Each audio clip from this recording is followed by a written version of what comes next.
Hi, everyone, and welcome to another episode of Read and Write with Natasha. I'm very happy today to have with me Irish writer and an author, David Mcilroy, who writes from his home in Northern Ireland, where he lives with his beautiful wife, Christine, and their two dogs. David has been a solopreneur and an online writer since 2018. He joined Medium and Substack in 2023, gaining 10K following across both platforms in 11 months.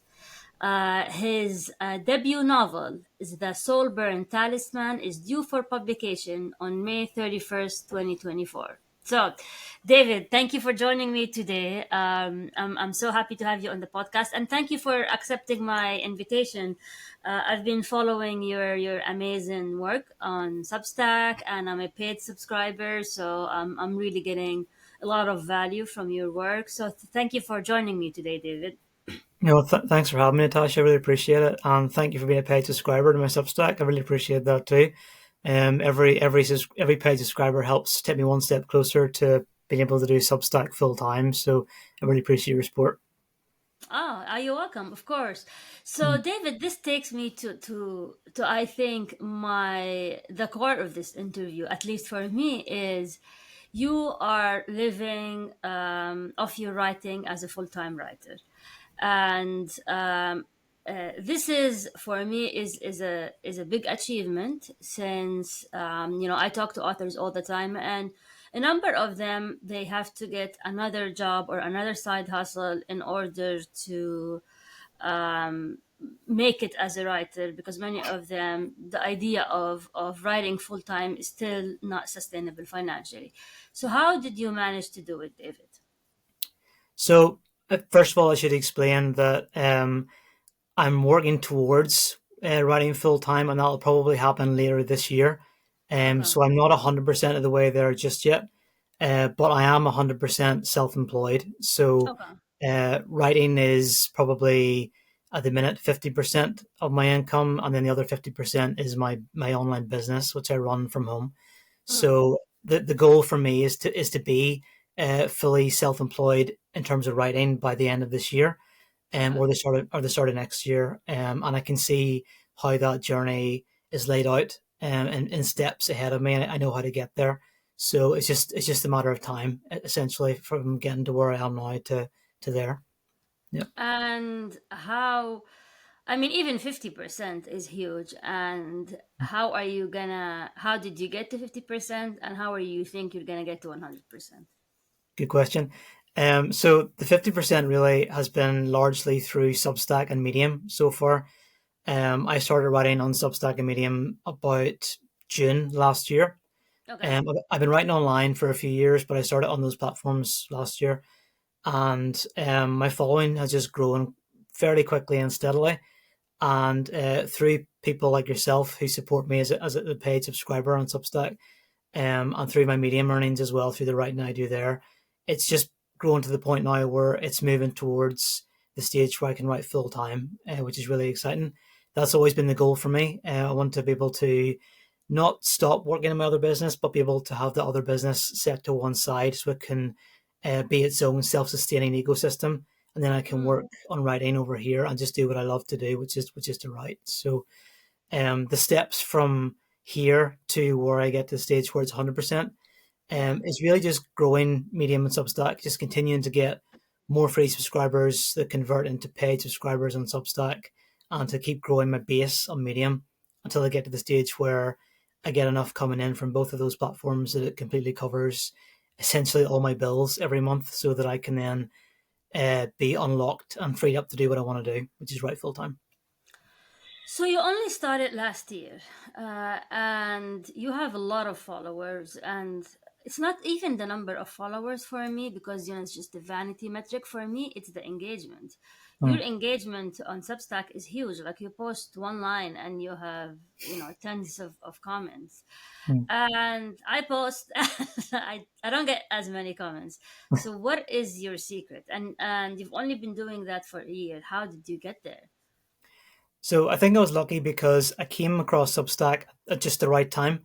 Like Okay. notes had only been around for a relatively short time whenever I first arrived, Okay. and I think I just kind of took what I was already doing on like Twitter and translated that process onto Substack, which just involved posting regularly, posting things that I knew would produce engagement, and just finding ways to network effectively on a daily basis. Substack Notes is great because it's like early days Twitter where the algorithms haven't suppressed it yet. So Um. whenever you post something and you've got enough followers, it will actually be seen by most of your followers, or it seems to be the way at the minute. Um, Whenever I first came on to Substack, I did a lot of following other people in my niche and connecting and reaching out, and I think that really helped initially. And now it gave me that base at the start where I could post notes, and they would kind of explode periodically, and every time they kind of go semi viral, it brings in a lot of new followers, and then it kind of repeats that same cycle. Mm, So for anybody who wants to have a bit of success, I guess, on notes, I would say follow people in your niche. Don't be afraid to follow them if you see them. Engage with them as much as you can and post regularly on a daily basis. Constantly experiment with what works best and see what your audience likes, and kind of just double down on that. I see. So you said networking. How do you define networking? What do you like comment? Do you and how often do you how much time do you spend on that platform? Yeah, so as I said, it's kind of similar to Twitter. I used to do a lot more networking on Twitter, not than I do now. I mean, Twitter or X, whatever you want to call it, is not what it used to be. But Substack seems to have taken its place a little bit for me, anyway. So networking is it usually involves, as you say, commenting on other people's posts and restacking them if I think they're good, restacking them with a comment, which I think is key because you can share somebody's post, but if you add your own 2 cents to that at the Mm. start, I think it kind of elevates it a little bit. It almost means that you kind of claim the post for yourself in a weird sort of way. People kind of see that as your content, even though it's somebody else's. So restacking with notes is really helpful. So Uh, restacking, just for anyone who's listening or watching, restacking means like reposting, correct? yeah, basically, Okay. yeah.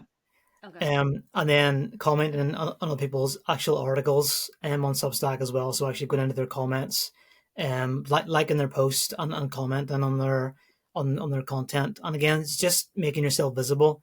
Every comment you leave on the platform is like a little signpost that points people back towards your profile. Mm. And it's a really, really good way of just growing quickly on a platform.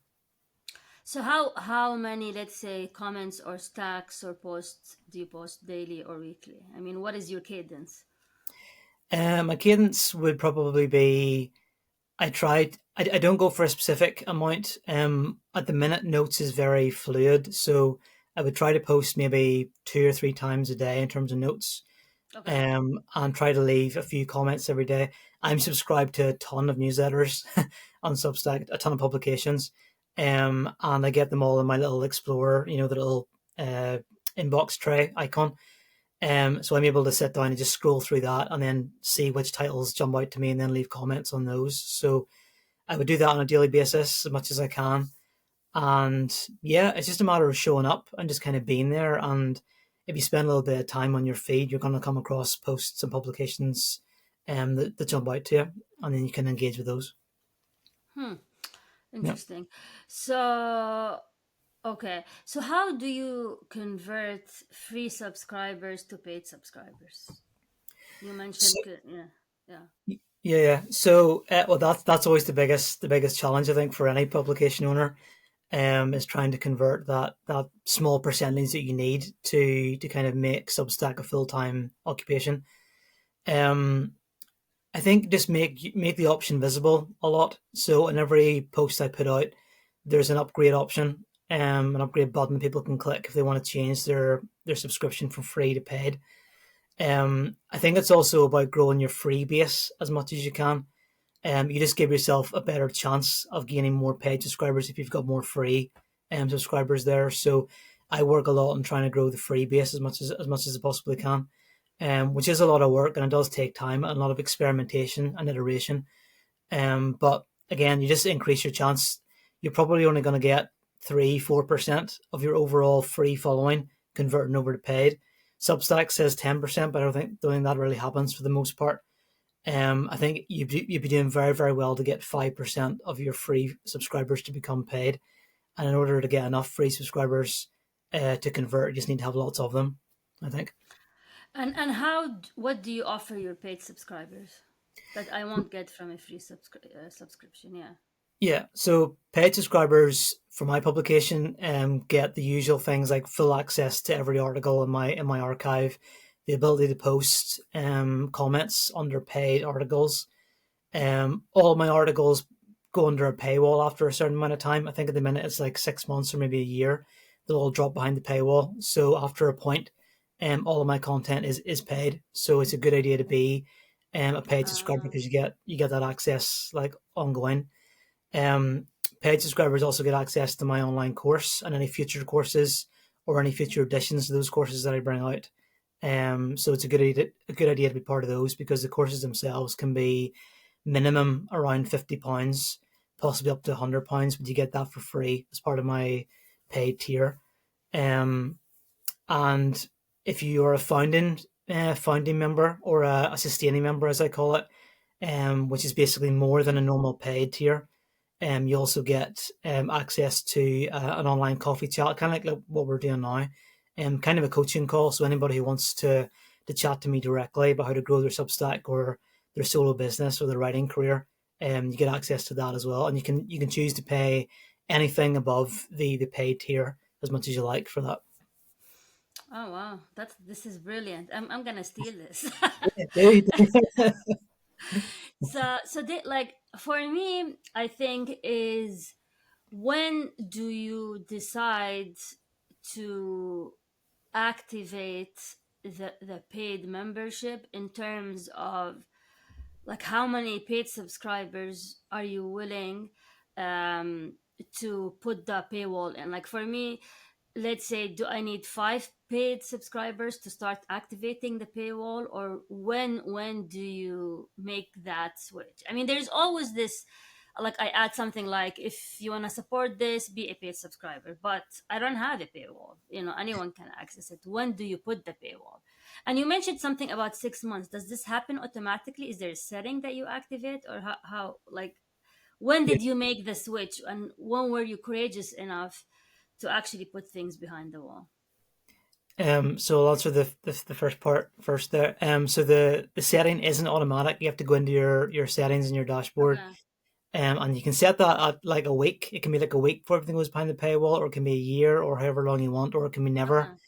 Okay. That's something it's worthwhile doing it because it just means you kind of, if you do want to have that added value for your paid members, you can just switch that on at any point. Okay. And in terms of when to turn on the paywall, some people say you should wait till you have a certain number of free subscribers before you do that. I'm in the camp where you just do it right at the start, and you just Mm. constantly, you always think, what are you going to create for your paid members essentially from the start. So you kind of treat every subscriber, whether they're free or paid, as a paid subscriber in terms of the value that you offer. But I think you always want to be thinking, how can I add that little bit of extra value for my paid subscribers so they're going to get not just the icing on the cake, but the cherry on top as well.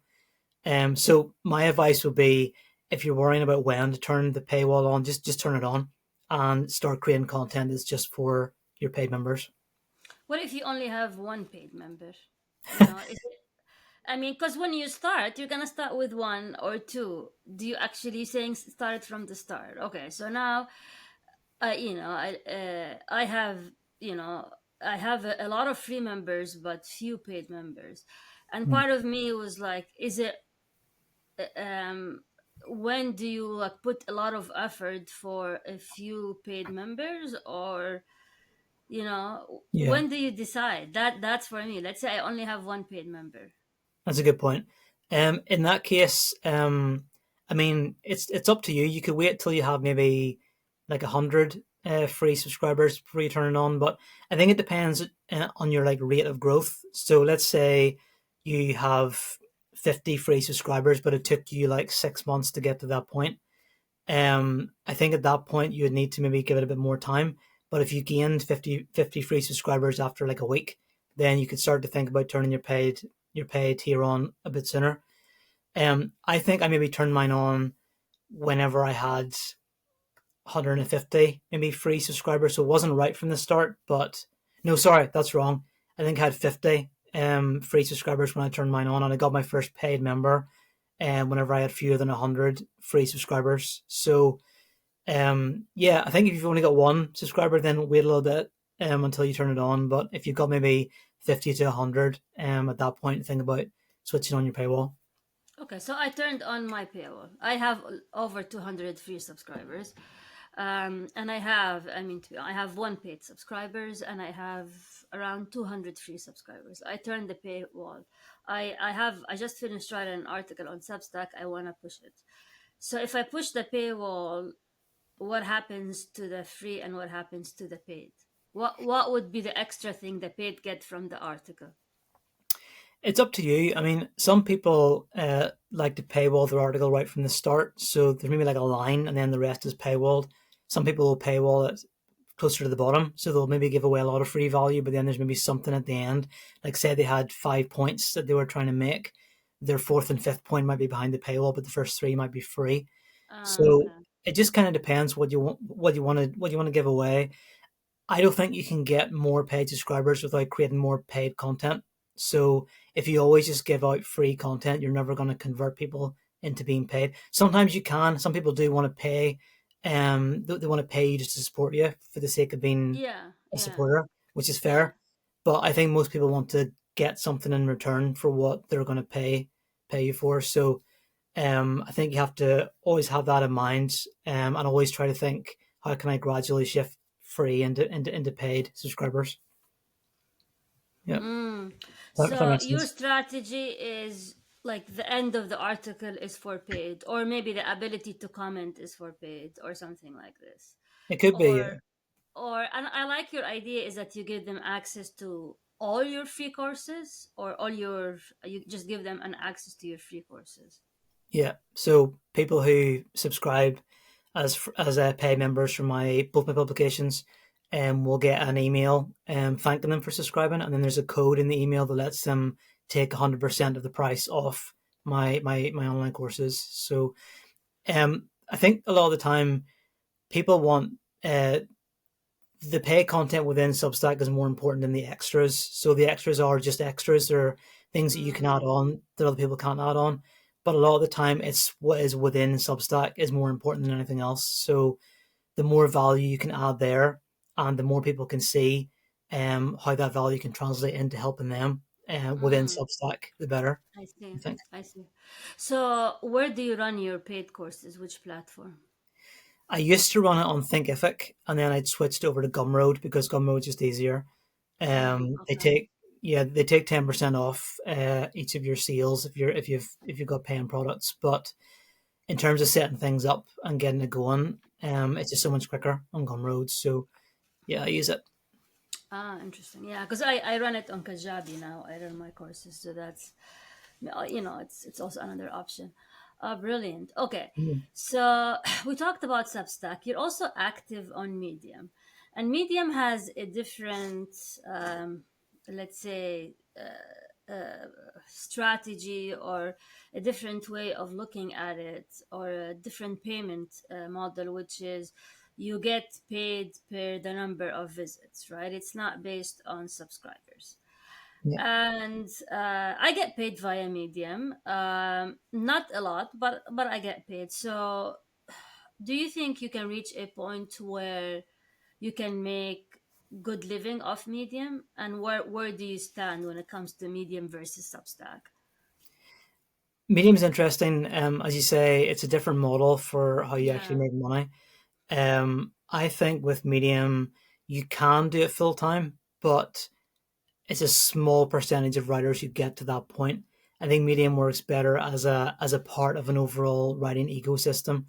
For me personally, I'm not sure if I would ever get to the point where Medium would be a full time Okay. income stream, but it can be a significant chunk of an overall system. So for me, I would see Medium as maybe in future, maybe like a third of my overall income from writing, and then Substack would be the other two thirds. And maybe the books that I sell further down the line will be a chunk of that as well. But yeah, there are top writers on Medium who do make plenty that they can do full time. But I think for the most part, for most people, it's an income stream of several rather than just one. How often do you publish on Medium? At the minute, every day. Every day on Medium and every day on Substack. Every day Medium, and then Substack would be a combination of guest posts and things that I write, and sometimes the content is repurposed from Medium onto Substack and vice versa. So there is an overlap there as well. I see. So your main publishing platform is Medium. In terms of frequency, yeah. Okay. Do you use publications? Yeah, so I submit to a few different publications, and I have my own publications as well, which I'll use from time to time. I actually wrote a piece today about why you shouldn't pursue the biggest publications all the time, and that smaller publications are actually almost more effective. Hmm. But yeah, I would generally always submit to a publication. I wouldn't really publish something that's just my own because it gives you a bit more of an audience to reach for your writing. Ah, interesting. Okay. Yeah. That's yeah, it's really good to know your strategy. Mm. And so how do you get all of these ideas? What is your idea generation machine? Like how does this work? How it seems to be very like what do you call it? Like well-oiled machine. How does it work? So for me, it's just a matter of whenever an idea comes to me, of writing it down straight away. I have a big list of draft ideas within Medium, and I'll just kind of pick and choose from those which I feel most like writing at the time. And then those ideas will sometimes get translated into Substack. So I'll maybe take an idea that I wrote in a shorter Medium piece, and then I'll expand it on a Substack into something more substantial. I've also started doing like deep dive pieces now on Substack where I'll analyze another writer who's writing for a living and kind of break down exactly how they did it, how they got to that point, which I find really interesting, and I think my Yeah, audience will yeah. find interesting too. Um, but yeah, ideas come to you all the time, and sometimes they're great, sometimes they're not. But I think it's a matter of just putting them out there, seeing what works best, and doubling down on the ideas your audience seem to like and what they get value from. So you're saying you just ideas come to you randomly, like if you're walking the dog in the shower, jogging in the woods, whatever, that's when the ideas come to you. So you don't sit and like, because I know some creators like Justin Welsh have, he has this time for getting inspired by others where he just sits and he starts like digging for ideas from other posts and then he writes them down. For you, you're saying it's more random and then you capture them when they come. It can be random. There are times when I'll see an idea in somebody else's newsletter. So I subscribe to lots of newsletters that I'll get through in my inbox every day, and I might read a line or read a stat and think that's really interesting. I want to write about that, and I'll kind of pull that apart a little bit. Or I'll read something on social media. I don't think I have an active time set aside where I'll go out hunting for ideas, but when the ideas come to me, I'll just jot them down, and then I'll expand and take them from that draft list as I go along. Hmm. Yeah. Where do you capture? What tool do you use to capture your ideas? Literally, I'll just open up a Medium story like on my phone and just write down the title that I'm going to use for Hmm. that piece, and then I'll just leave it, and I'll come back to it later. Ah, okay. So you don't have like a capturing system. Like I use Apple Notes and I just jot the ideas and they come. Your Yeah, system is just save it in a draft, pretty yeah. much. I use notes as well sometimes on my phone, but I found that if I put them on Medium, they're just there, and then I can just open them up and just start working away whenever I'm ready. Ah, interesting. Okay. Mm. All right. Wow. So, I want to shift gears a bit and talk about your debut novel, The Soul Okay. Burn Talisman. So, is it a young adult or what's the if you can tell us a bit about your novel? Yep. So yeah, it's a young adult novel. It's a fantasy genre. Okay. It's inspired by Northern Ireland, where I'm from. So, in terms of the landscape, in terms of Irish mythology, it all kind of draws from that. and it's about three kids who are 13, and they basically are on a school trip in the mountains, and they tumble through a portal and find themselves in a different land, and they have to try and basically find their way back and navigate this new place that they find themselves in. So it's coming out on the 31st of May, which is pretty soon. Pretty soon, And yeah. yeah, I'm experimenting right now with how to promote it because it's all new to me. Like I've written three novels. This is the first one that's coming out, and I'm testing out what works best in terms of getting pre-orders and getting the word out there. Yeah, I don't think you're gonna have a problem promoting it, honestly, because you have a big audience, and I wish you the best of luck. So, Thank how you. was your publishing journey? Did you self-publish, get a publisher? How did it work for you? So it's interesting. I queried author or queried agents, should I say, Yeah. in 2022. Okay. I spent a few months doing that. I got an agent in September 2022, and my book was out in submission for a few months. But then my agent fell ill, and she had to step back from the industry and basically wasn't an agent anymore. So I became unrepresented or not represented, sort of around summertime last year. But then I was fortunate enough to connect with an indie publication or an indie publisher in England, Okay. and he agreed to take the book on, and then we spent the last few months getting it prepared, and he's been fantastic at helping me get that sorted. So it's been published with an independent publisher here in the UK, which is cool. What's the name? It's called Burton Myers Books. Okay. So, all right. So, do you think because you have a big platform that helped you get the publisher? Good question. I would probably say not. It's maybe a factor for publishers, and I think more and more will become more of a factor. But I hope it was based more just on the quality of the story, Okay. and maybe my ideas for how I was going to market it whenever I was originally chatting to the publisher. Okay. So did you approach the publisher or did he approach you? I approached him. I came across him online and sent him just a Okay. standard query, and then he came back. Okay, I see. Um, would you self-publish now or would you still go with a publisher? I would like to self-publish as well because I want to see how it all works. I actually have a long-term ambition to set up my own uh, independent publishing house further down the line. My wife and I are planning to do that, to Mm, publish maybe my second novel, which is not part of the same series as the one that's going to be published now. So that's something we're gonna explore in the next few months. okay. Mm. Yeah, that so and how are you marketing it? The book, Yeah.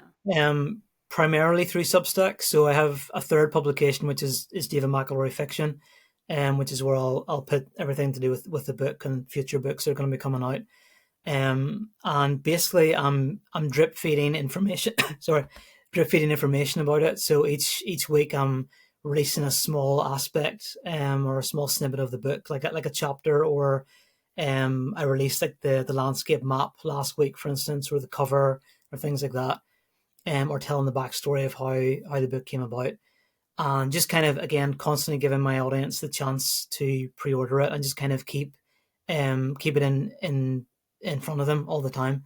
You probably heard the idea that an audience has to see a product 7 times before they'll even start to think about buying it. Yeah. So Yeah. I'm just trying to get it out there as much as I can, and then hope that'll translate into pre-orders. And your publisher is okay with you sharing like first chapter or with that? Yeah. He is, yeah. I wasn't sure how it was going to work, but he said it was fine. So, yeah, I'm going to release the first at least couple of chapters before the book actually comes out.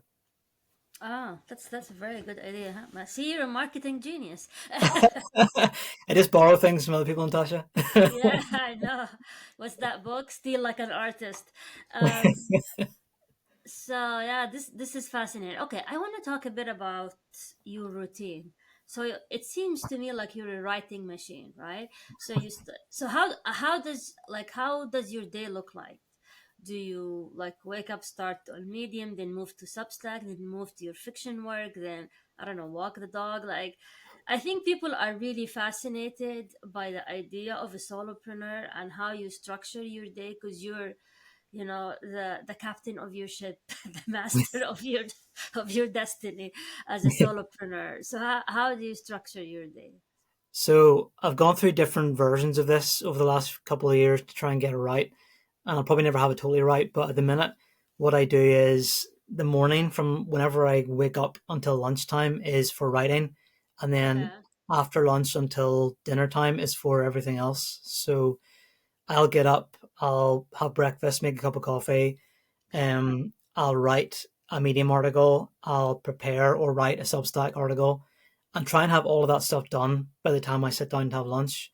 And then after lunch, everything else is just for solopreneuring. And what I want to do as well from probably next month onwards is get back into the routine of writing fiction every morning as well. So I wrote my three novels early in the morning from like 6 to 8 a.m. I would sit Okay. down and write, and then I would do everything else after that. So I'm gonna start trying to get myself out of bed earlier again Yeah. soon to start writing fiction before I do everything else. So that's gonna be the idea. Yeah. Okay. What is your side business, if you don't mind me asking? You said you have an online business. Yeah, yeah. So my side business, it's called Trek NI, and this is the logo here actually. Okay. And it's essentially a local marketing company that promotes Northern Ireland, places to walk and hike and get outdoors in the mountains. Um, Okay. and then through that, we give local businesses like cafes, accommodations, experiences the chance to reach our online audience through our website and use their platform. Okay. So it's basically local marketing, essentially. I see. Okay. Um, all right. I read somewhere, I think maybe you published this a few days ago, about burnout or stress when you're solopreneur. And lately, recently, I've been seeing posts from solopreneur who are going back to 9 to 5. And they're saying, you're glamorizing the solopreneurship, and you're kind of look down on 9 to 5 existence. That's kind of some of the chatter that's happening. I went back to 9 to 5, and you can still make it, you can still find a job you like, blah, blah, blah. So where are we in terms of the solopreneurs, and is the solopreneur here to stay, or is it just a fad and everyone is eventually going to go back to 9 to 5? I think the best person to ask about that is Justin Welsh because he's the man when it comes to talking about solopreneurship. But somebody else I think is a great example of how to do it right is Eve Arnold, who I'm sure you come across on Yeah, Medium. yeah. Eve's mantra is to do it part time and not give up your 9 to 5, not go all in on solopreneurship, just kind of do them both simultaneously. And Mm, she's modeled how to do that really, really effectively. I think solopreneurship is here to stay. I think it's going to grow in popularity. I think most people don't understand exactly what it is just yet. okay. I've been in situations where I've talked to friends and I've said I'm a solopreneur, and they're like, "What the heck is that?" And I've had to explain it. But I think as time goes on, more and more people are going to wake up to this and realize that they can take the skills that they've learned and picked up from their corporate job or whatever it is they're doing, and translate that into something that they can do for themselves. um, I would imagine in the next 5 to 10 years, be a lot more solopreneurs about. Um, and I think if you want to protect yourself from burnout, you have to be really, really careful that you don't go all in too soon, and you do it gradually, step by step, and kind of ease into it. And there is a balance to be struck between working a 9 to 5 job and also being a solopreneur, whether that's in a business or in a writing sense. And again, Yeah. people like Eve Arnold are great examples of that. Is Does she still have her part-time job? If Yeah, or is she she? still works. I think she's maybe reduced her hours now, but she still goes out and works from 9 to whatever time, and she writes for 2 hours in the morning, based on what she says on Medium anyway. Mhm. So why do you think some solopreneurs are going back to 9 to 5? What did they do wrong, or what happened that Yeah, they're going back to 9 to 5? I think there is a danger in solopreneurship and self-employment, which does get glamorized, I guess, as you would say. Mm, What people do, kind of, they're posting pictures of themselves on their Lamborghini or on the beach, and they're, you know, in Bali or something like that, and saying how like they work like 1 hour a day or something like that, yeah, and yeah. other people see that and think, amazing, I'm going to do that too. I'm going to make millions like this guy supposedly has. But a lot of the time they don't realize that there's a lot of either hard work that goes on behind the scenes, or those people are just aren't telling the truth, and it's not really like that.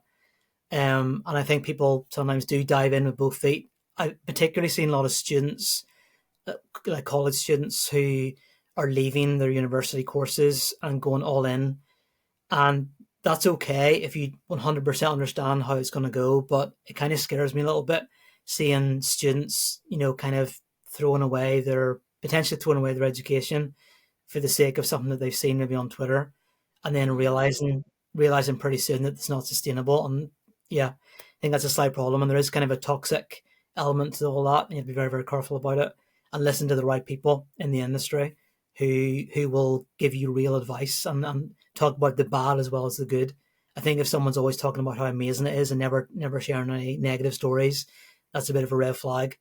So I think a lot of people need to just kind of vary who they listen to and try to look for the voices that will offer realism rather than a bit of a fantasy. mm. Okay, interesting. Okay, so who are, do you think, the people that we should listen to and follow? You mentioned Justin Walsh, Eva Arnold. Who else? Ronald, yeah, yeah. Justin and Eve are great. I think I think Tim Denning's a good example, who again Mm, is on Substack and Medium. Um, there's a lot of them really. Like, again, obviously blanking right now, of course, in this moment, but um, yeah, a lot of people, you'll find them generally talking about it on Twitter and on Substack and Medium as well. And they're not hard to find each other because you can usually follow who they're following on Twitter or Medium, because they usually have a small number of people that they're following. And they're the ones who you should probably listen to in general. But again, I think the rule always goes, if they're not talking about the negative aspect of it, then they're probably not someone you listen to. If they are talking about the negative aspect in balance with the positive, that's a good person to take advice from going forward. mm-hmm. So you mentioned Substack, and you mentioned Twitter. You mentioned Medium. You haven't mentioned LinkedIn. Where do you stand? Where do you stand? Like, I mean, Justin Walsh started on LinkedIn, for Yeah. example. What's your view of when it comes to writers on LinkedIn? So last year I spent a lot of time testing different platforms like LinkedIn and YouTube, and I was kind of everywhere for a while. I was probably at like 10 different social media presences simultaneously. It's not a good idea.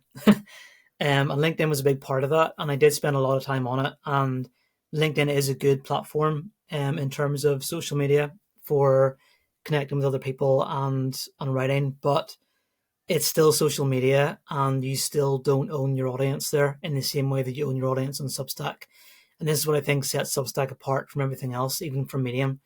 Um, you're building a following, but you're also building a subscriber base, and you can move that subscriber base anywhere else if you want to in future. If you decide you want to leave Substack and go to Patreon or something like that. LinkedIn is really, really good, but I think it's becoming more and more saturated with the same kind of people who are on Twitter, who are kind of selling the short term dream a little bit. Um, but then again, I maybe don't know enough about it. I haven't spent much time there over the last 6 months since I discovered Substack, pretty much. Mm, But I think LinkedIn does work well as part of an overall ecosystem. I think if you're on LinkedIn and you have a good following there and you use it regularly, then it's a good place for building interest in the other things that you're doing. But mm, I think like every like every social media platform, they don't want you to leave the platform. So if you post links anywhere else, they're going to suppress them. So in that sense, their usefulness only goes so far. But LinkedIn does have its own native mailing list function, where we can start and use that or there and build it up, and you can effectively do everything on LinkedIn that you do on Substack in the same sort of way if you really really want to. But yeah. hmm. So, do you think every author should or writer should be on Substack now? I mean, things change, of course. Yeah. Platforms come and go, but now is it where the cool kids hang out? Well, we're there, aren't we, Natasha? I would say people have described Substack as like the like Instagram for writers, which is probably pretty accurate. Mm, I do think it's a great platform for writers to be on in terms of building a mailing list platform, a mailing list audience, which I think you can do anything with if you have a mailing list behind you, and you can keep growing that and keep nurturing your audience and getting to know them really, really well. I think you can effectively do anything. So Substack offers that perfect blend at the minute of the social media aspect through notes, and then the mailing list aspect through everything else through your publications. So yeah, I think in terms of being a writer, Substack and Medium are fantastic platforms to be on. Yeah. mm. Wow, Yeah. it's been great. So, how can people reach you? How can they? You have a website on Substack. Like, how can the audience reach you if they want to get in Yeah. touch with So you? the best way is just Substack. That's generally where I am most of the time now. So just type in my name on Substack and you'll find me there. I'm also on Twitter. I'm on Instagram. I'm on LinkedIn. I'm on YouTube. I'm still kind of there on everything else. I'm on Medium. But in terms of finding where I'm going to be consistently, Substack is probably the best platform right now. Hmm. Any final words for an author who wants to make a living from writing? Um, Someone asked me recently. Actually, they saw that I posted on Facebook about my book that was coming out, and they messaged me and asked how do I do that as well? Like I have an idea for a book, how do I make it happen and stuff. And I told them that the main thing they need to do is start building a personal platform as an author, and the best way to do that is to have a mailing list. I sound like a broken record when I talk about it, but it really is the best thing you can do. So if you can find a way of building that sustainably without a massive amount of effort and certainly not with a massive amount of expenditure, I think that's the best place to start. So if you're writing your book, keep writing it, stick with it, set aside a couple of hours every day to work on it, but simultaneously also build the platform that you're going to use to sell that book further down the line at the same time. Mm. Wow, fascinating. Well, David, this been really fascinating, and I'm sure I'm gonna like when I publish it, I'm gonna listen to it again and take tons of notes and try to steal all your ideas. I'm gonna be more successful than you. Yeah, please do. This was great, and I will see you on Substack in a few minutes. Yeah, And see you there. Thank you so much. I really, really appreciate you asking me to be on this. It was really, really cool to be here, and I think everything you're doing is awesome as well. So just keep going, and yeah, we'll work on Substack together. thank you. And for anyone who's listening or watching, thank you for staying with us and for joining us for another episode of Read and Write with Natasha. And until we meet again.